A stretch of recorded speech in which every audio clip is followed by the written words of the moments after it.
So yesterday class we were discussed on the topic of axle. So now here we are discussing. So in this chapter we are going to discuss about loading system on shafts, specification of shafts, and design of shaft subjected to combined loads, design of shaft subjected to fluctuating loads.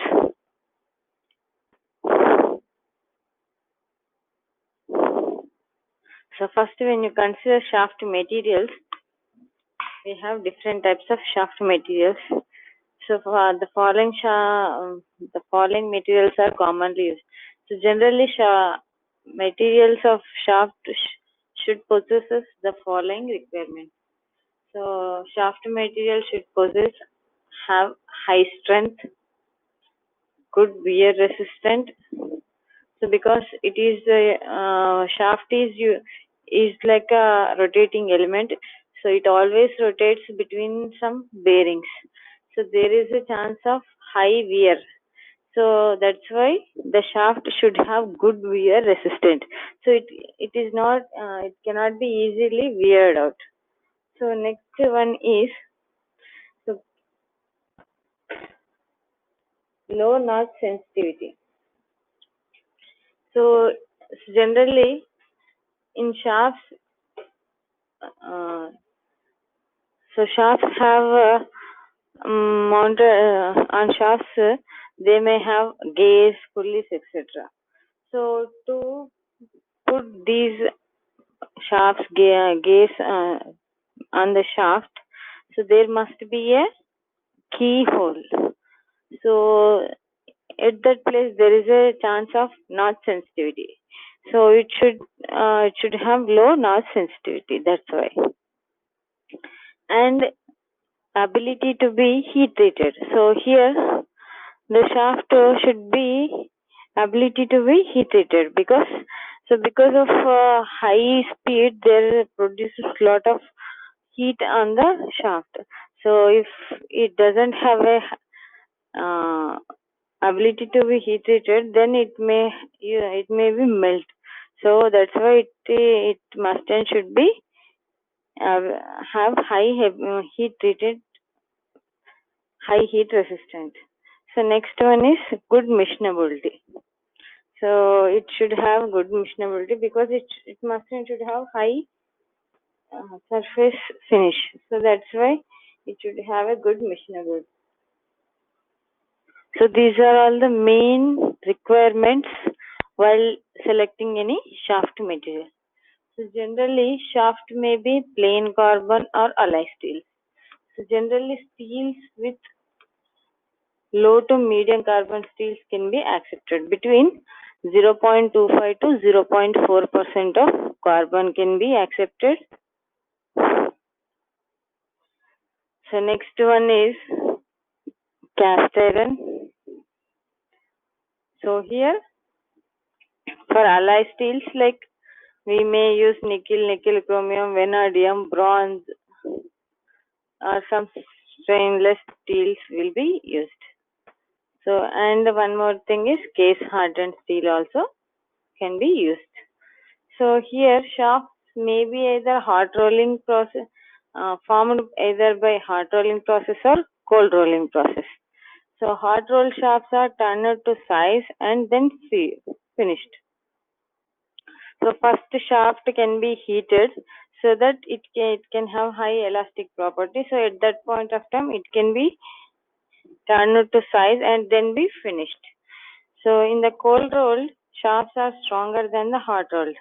So possesses high residual stresses. So there is no heating and cooling system. It is exactly at what. So that's why it has high residual stress. So the shafts for special purposes may be forged. So if the shafts have to use for the special purpose, so it can be forged.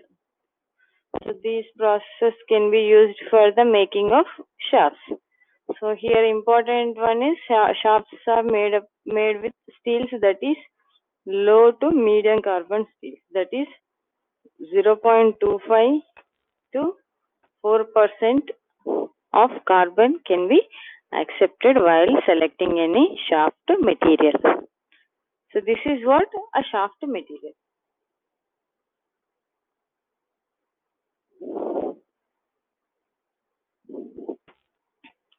So here shaft specifications are following parameters are important to specify any shaft. So when you are designing any shaft, these are the very important factors. So material first, as I said, the usage based on the usage of shaft, it can be like based on the requirement, it can be plain carbon or alloy steels. For low speeds, it can be plain carbon steels. For the high speeds, they used alloy steels. So next one is dimension.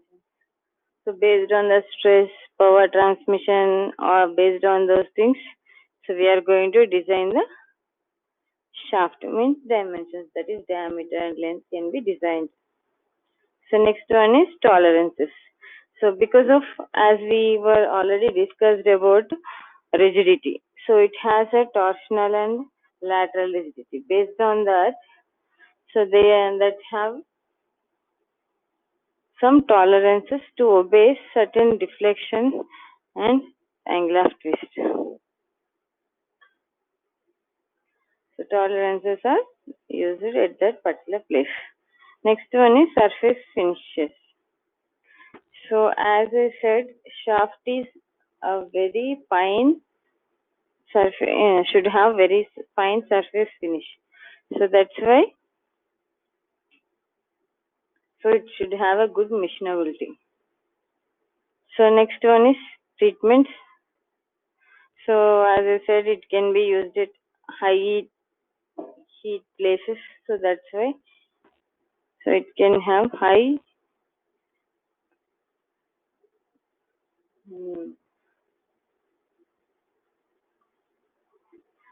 so the treatments can be used here. Next one is inspection procedures. So loads on the shaft is, as I said, it has a torsional because of the power transmission. Because of this twist, it has a torsional load. So next one is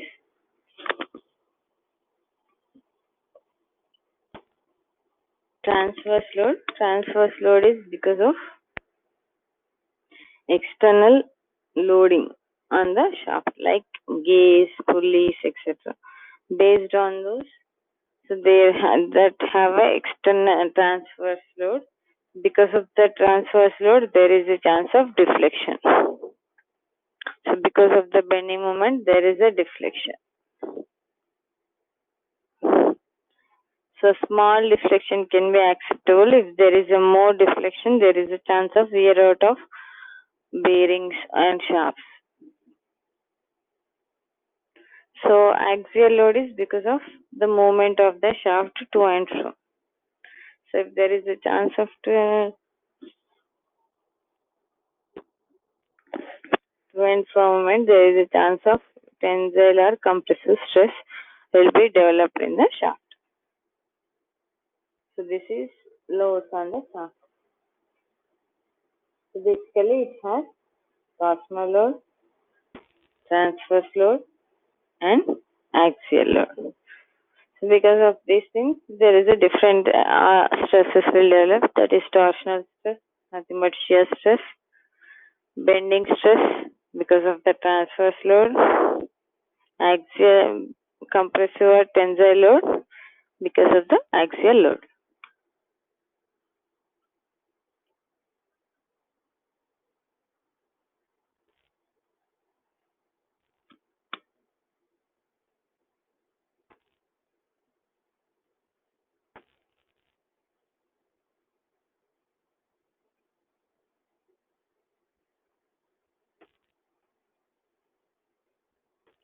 So next one is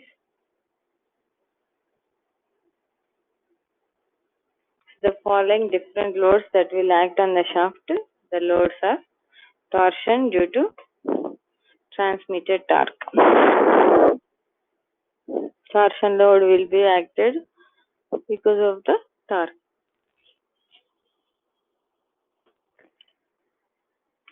Bending from the transverse load and axial loads. So design of shaft based on combined twisting and bending moment. So this one also already discussed that. So if there is a both combined twisting and bending moment, so we cannot exactly find the diameter of the shaft. For that, that's why we use Gus theory and Rankine's theory. Gus theory is used for the ductile materials for solid shaft.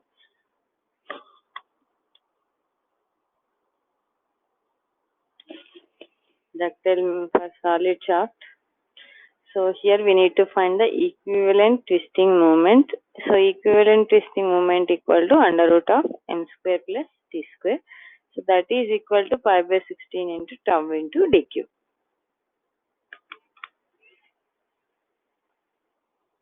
So this is for the ductile and ductile materials. Hollow shaft it is T equal to under root of m square plus t square equal to pi by 16 into tau into dq into 1 minus k power 4.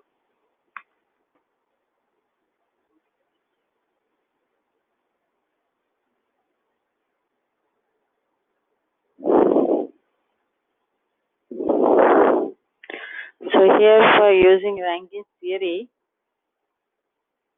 so Rankine's theory is used for the brittle materials and that is cast iron.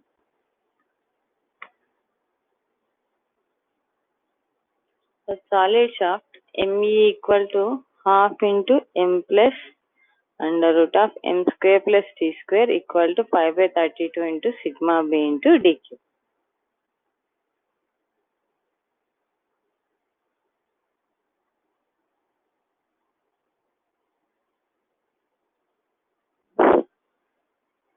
For hollow shafts, ME equal to half into m plus under root of m square plus t square equal to pi by 32 into sigma b into dq. So this is for the hollow shaft. Based on these two theories, we can find the diameter of the shaft.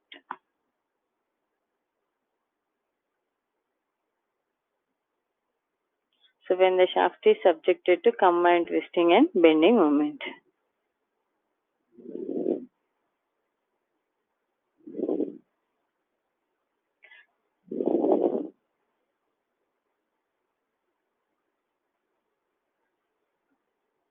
So next one is fluctuating loads.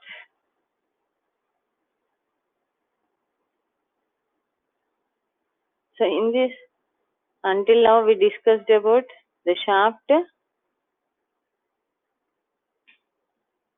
Shaft is designed based on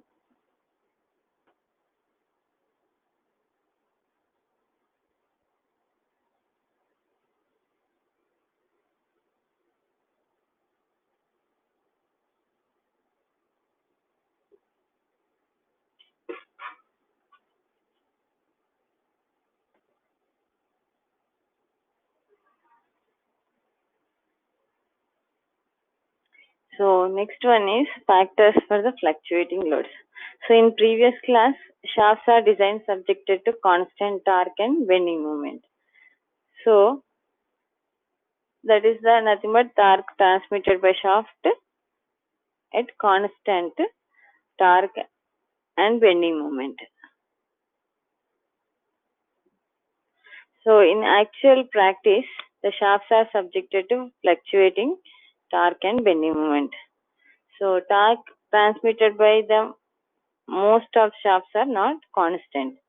So and it is necessary to make a proper allowance for the harmful effects of fluctuating loads. So it is necessary to include allowances for shock and fatigue factor for bending and torsion in the problem of shaft for fluctuating loads. So here, if you want to add an allowances to the bending and torsion, here we need to add some factors. So this is done by inserting combined shock and fatigue factors for torsion and bending moment. For torsion, it is shock. So that is KT. For bending, it is KM. Shock and fatigue factor for the torsion and shock and fatigue factor for the bending.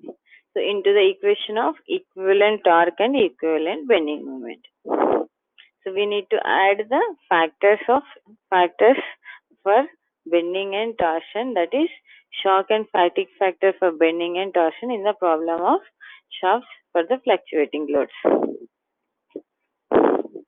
So in most of the machines, it has the fluctuations. So that's why every shaft should have minimum of fluctuations. So that's why we need to add the allowances for the shock and fatigue factors for bending and torsion.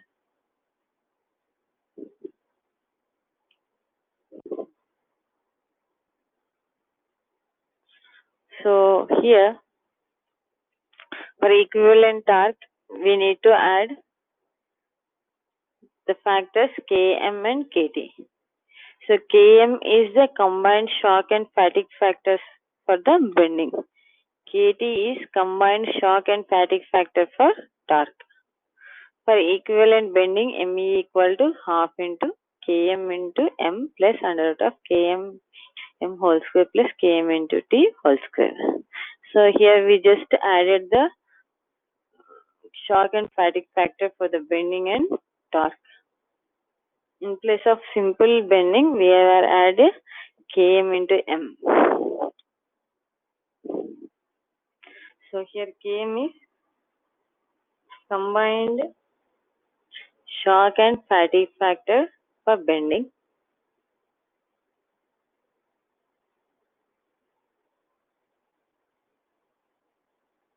Kt is combined shock and fatigue factor for torsion. So we need to add both the factors. In place of simple bending, we were adding fatigue factors.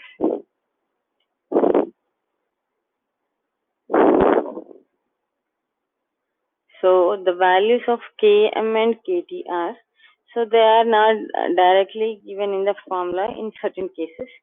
So generally, it is denoted as, for the stationary shafts, it is gradually applied load is Km is 1, Kt is also 1. So stationary shafts is nothing but like axles. So for axles, if the load is gradually applied, then Km value is 1 and Kt value is also 1. For suddenly applied load, for the stationary shafts, Km equal to, Km is in between 1.5 to 2. So Kt is also same 1.5 to 2. So this is a stationary shaft, nothing but axles. So which contains only rotating parts. It doesn't rotate. So that at that place, the Km and Kt values are these. And for the rotating shafts,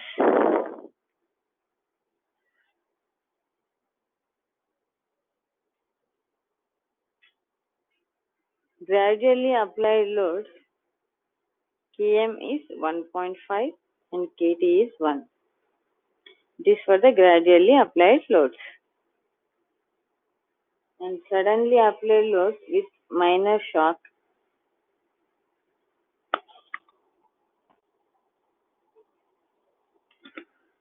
Km is in between 1.5 to 2. Kt is also in between 1.5 to 2.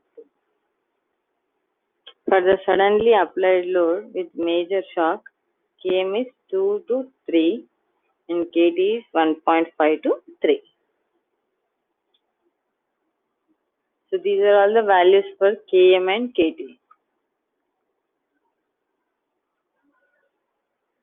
This is constant. So we need to add these values in equivalent bending and equivalent twisting moment form.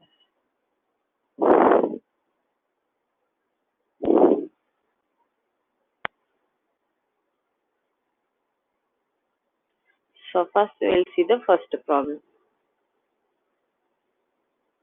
So problem on fluctuating loads.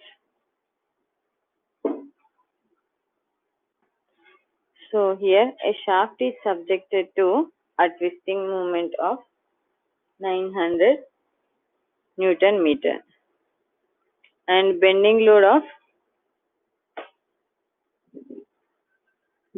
moment of 500 Newton meter. The maximum allowable shear stress in shaft material is 42 Newton per mm square.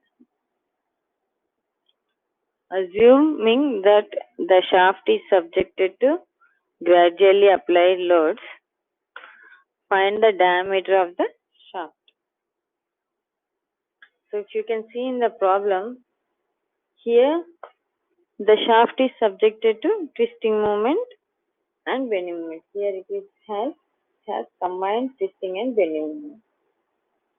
So in place,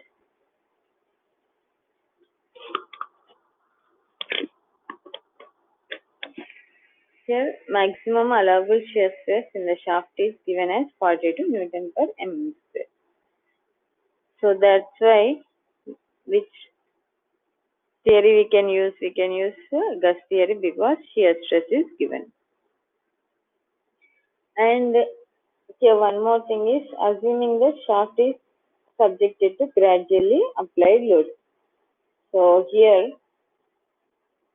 when the load is gradually applied, we can use fluctuating loads. So in that we need to add Km and Kt values. So torque equal to 900 Newton meter and bending moment equal to 500 Newton meter and tau equal to 42 Newton per mm square.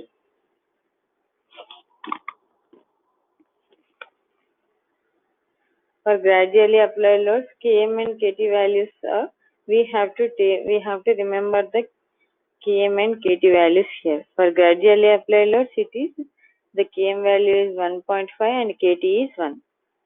Km is nothing but shock and fatigue factors for combined shock and fatigue factor for bending, and Kt value is combined shock and fatigue factor for torque. So first here directly the torque value is given and bending moment value is given. So shear stress value is given at here. So that's why we have to use the theory that is Gus theory. So equivalent torque T equal to under root of Km into M whole square plus Kt into T whole square.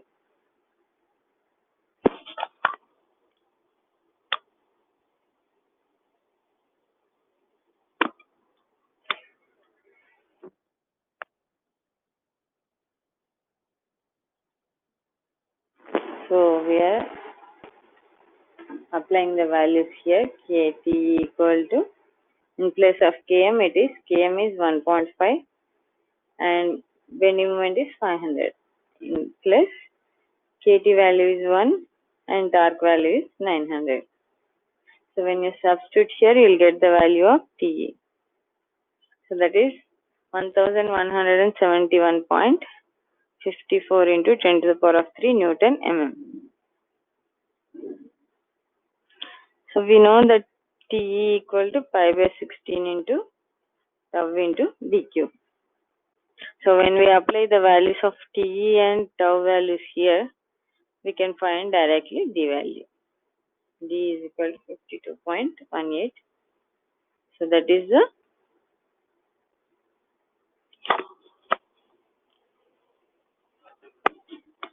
so that's how we can find the value of T. Here simple is that. So when there is a fluctuating loads, you need to add Km and Kt values. In place of simple bending, we need to add bending moment with Km value and need to add torque with Kt value. So you need to multiply with the Km and Kt values.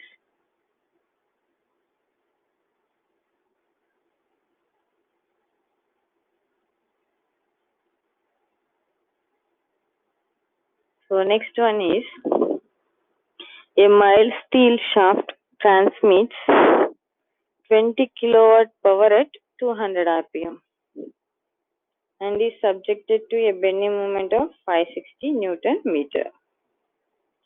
The allowable shear stress and tensile or compressive stresses are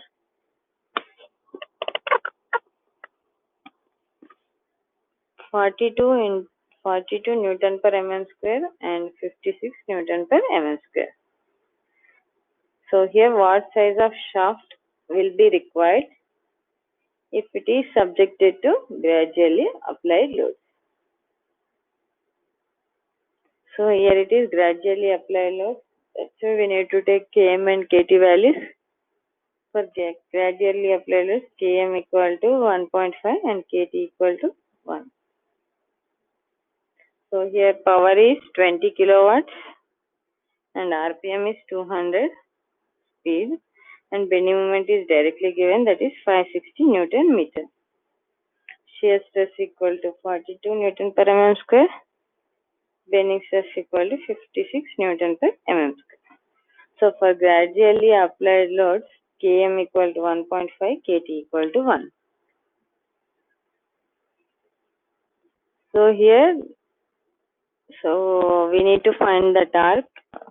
To find the torque in the problem, power value is given and speed is given. So from that we can find the torque value. By applying those values in that formula, torque equal to P into 60 by 2 pi n, we can directly find the torque value, that is 955.4 Newton meter.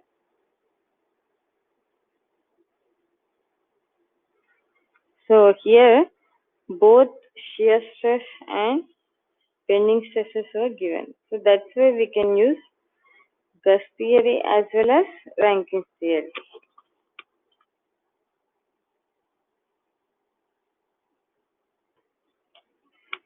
So here according to Gus theory, equivalent torque Te equal to under root of Km into M whole square plus Kt into T whole square. So by substituting the values of Km and M, Kt and T values, Km is 1.5 and bending moment is 560. And Kt value is 1 and T is 955.4. So by substituting the values in the formula, we'll get the Tg value as 127, sorry, 1272.16 into 10 cube Newton mm.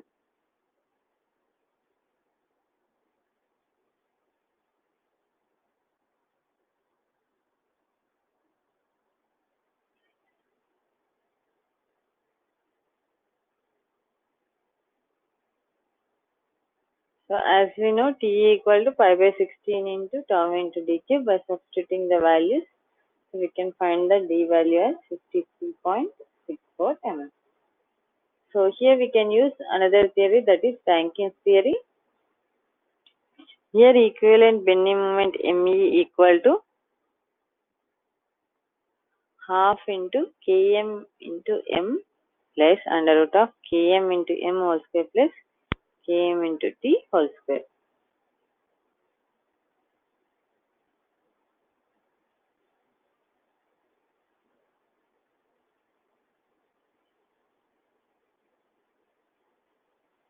So here by substituting the Km and Kt values in the previous problem, we'll get Me as 1056.07 into 10 cube Newton mm. As we know, M equal to pi by 32 into sigma b into dq. So by substituting the values of sigma b and m, we'll get the diameter as 58 mm.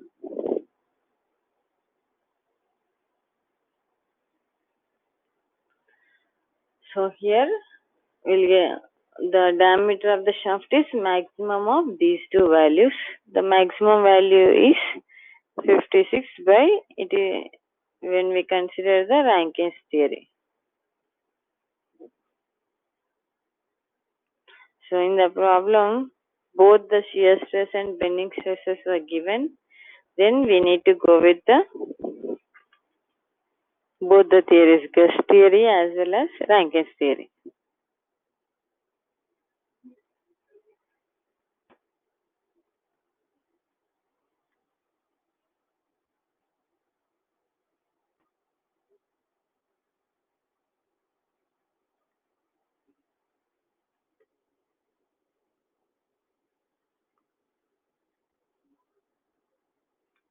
So here we need to remember the Km and Kt values.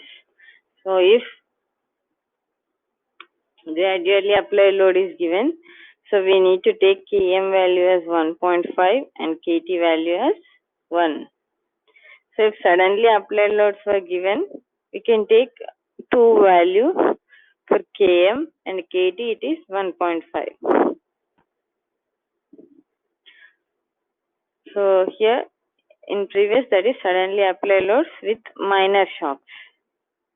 So if the suddenly applied loads with heavy shocks, so we can take Km value as in between 2 to 3 and Kt value in between 1.5 to 3.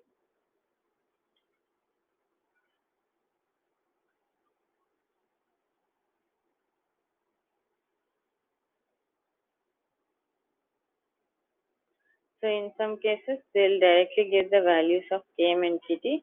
If they don't give, we need to take the values of Km, Kt based on the condition.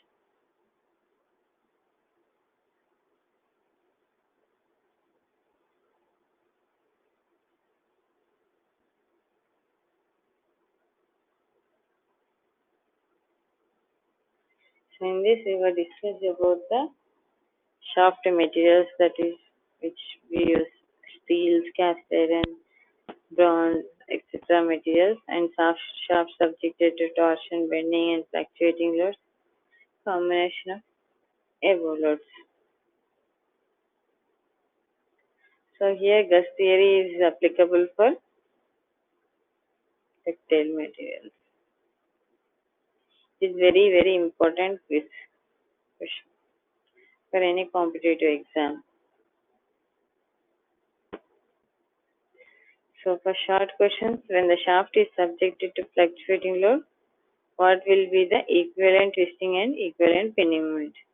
So we need to write the equations by adding Km and Kt values in the formula.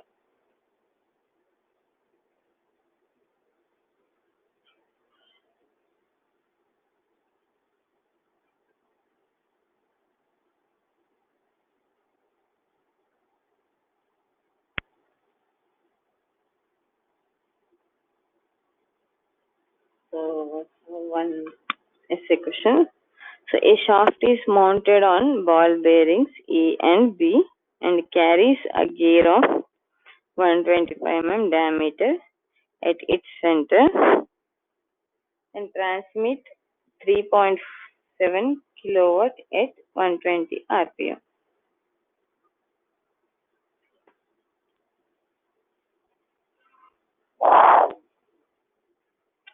Assume an allowable shear stress of 42 Newton per mm square and the distance between the centers of the bearings as 200 mm. Find the diameter of the shaft.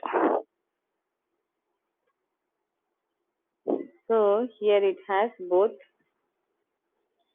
combined shear stress as well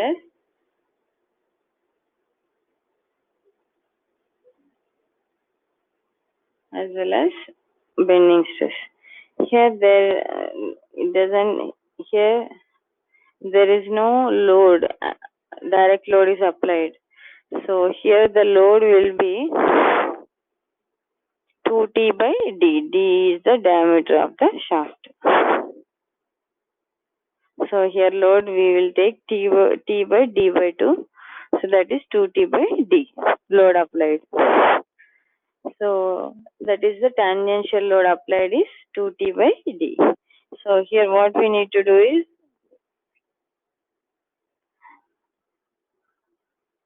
power and RPM is given. From that we can find the torque value. P is equal to 2 pi nt by 60. From that we can find the torque value because power is given and speed is given in the formula, in the problem. So next we need to find the maximum bending moment. For the maximum bending moment, first we need to know the maximum bending moment. It is simply supported beam and center load, so that's why maximum bending moment is WL by 4. So here W is nothing but 2T by D. D is the diameter of the gear. So from that we can find the W value. So after finding the W value, so bending moment is WL by 4. From that we'll get the maximum bending moment. So from that we can take here the shear stress value is given. So that's why we'll go with the gas theory. From in that we need to find the equivalent twisting moment. So after finding the equivalent twisting moment, TE equal to under root of m square plus t square. So from that we'll find the TE. T after finding the TE equal to pi by 16 into tau into TQ. So tau value is given. From that you can find the diameter of the shaft. This is when shaft is subjected to both twisting and bending moments.